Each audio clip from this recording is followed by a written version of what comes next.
and welcome to Lesson 9 at LearningGuitarToday.com. Today we're going to look at some major chords on all 6 strings. In the last lesson we looked at some 3-string chords, so today's lesson is going to integrate all 6 strings on the guitar. We're going to look at the E and the C chord first, okay? So, a quick explanation of what I've got on my whiteboard here. Basically what you're looking at, I'll grab my guitar for a second, is a guitar like this, held at you with the low E on this side and the high E on this side. So, by looking at those diagrams, you can see we've got E to E, okay? They're not labeled, but that's what we're looking at here. So, these dots sort of make up the explanation of how your fingers, the shape your fingers form. And then above you'll see some numbers. And over here on the C you'll see an X. If you think back to the tab lesson where I talked about X's and numbers, these mean the same thing here. An X means you don't play that string while strumming that chord. And a number means that's the fret you depress on the particular string. So let's start with the E chord. To play the E major chord, we're going to play the 2nd fret on the A string, the 2nd fret on the D string, and the 1st fret on the G string, okay? And the way we're going to do that, we're using our left hand. I'm going to grab my guitar, and I'll walk you through it really quickly here. So, to play the E chord, we have 2nd finger is going to play on the 2nd fret of the A string. Our 3rd finger, or ring finger, is going to go on the 2nd fret of the D string. Okay? And 1st finger is going to go on the 1st fret of the G string. And we're going to strum those all 6 together.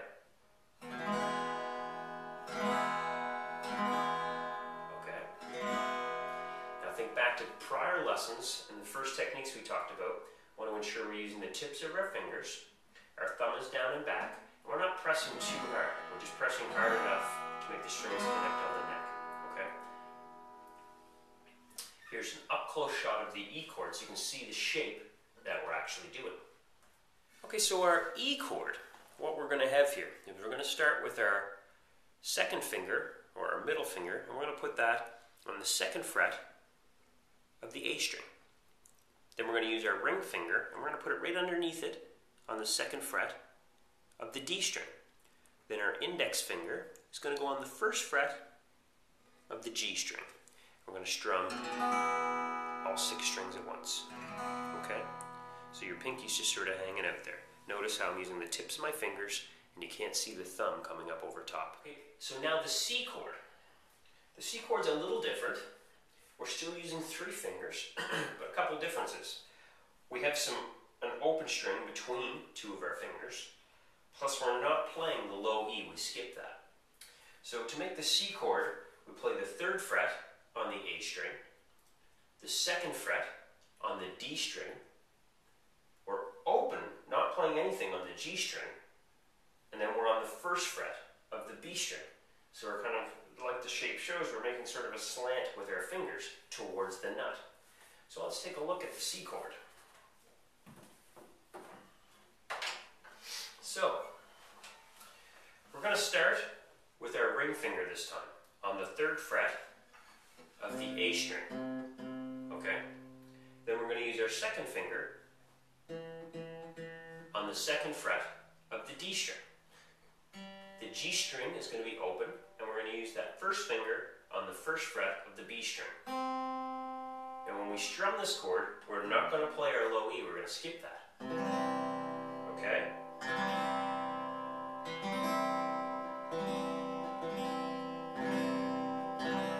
Okay. So here's a close-up shot of the C chord and how that shape should look for you. Now for the C chord, we're going to start with our ring finger first. We're going to put that on the 3rd fret of the A string.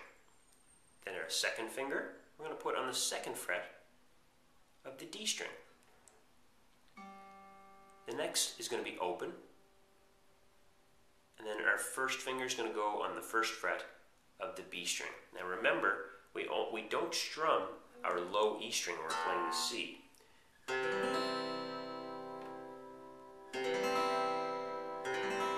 Again, tips of the fingers, not pressing too hard, just hard enough to depress the frets and the strings, and thumb is down and back. So for practicing these chords, they're a little more difficult to make than the 3-string chords that we made in a previous lesson. You're going to want to you want to first practice making the shapes and being able to play the chord without muting any of the strings. So what I mean by that is make sure you're using the tips of your fingers, but if you're not using the tips of your fingers, they're going to bend over and they're going to blunt strings. You're not going to hear them ring crystal clear as if we were using the tips of our fingers. Okay? So practice making the shapes for the C chord and the E chords. Practice strumming them just down first. Don't worry about getting into any sort of technical, special strumming techniques right now. We want to practice makes perfect in guitar, and learning it slower and right the first time by ensuring you've got the right fingering for those chords will take you a lot further than if you try and advance too quickly. So practice them both. Once you feel confident taking your hand off, putting your hand on quickly, forming the shape of the chord and strumming, then give a shot at switching back and forth. Start in whichever chord you want, the E shape if you want, and then without stopping your right hand strumming, continue to strum and switch to the C chord, and then switch back to the E chord. Okay?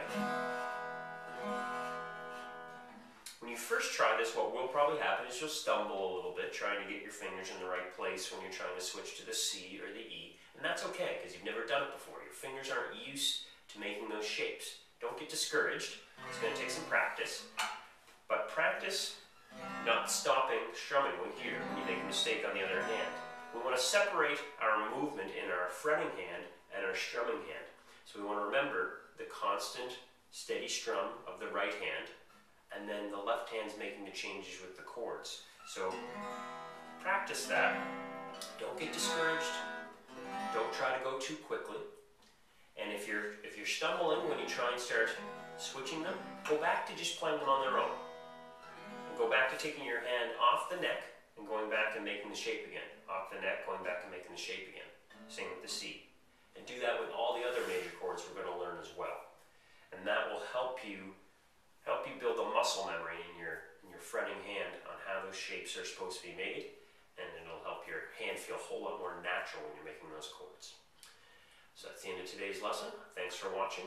Next lesson will introduce you to some more open major chords. Bye for now.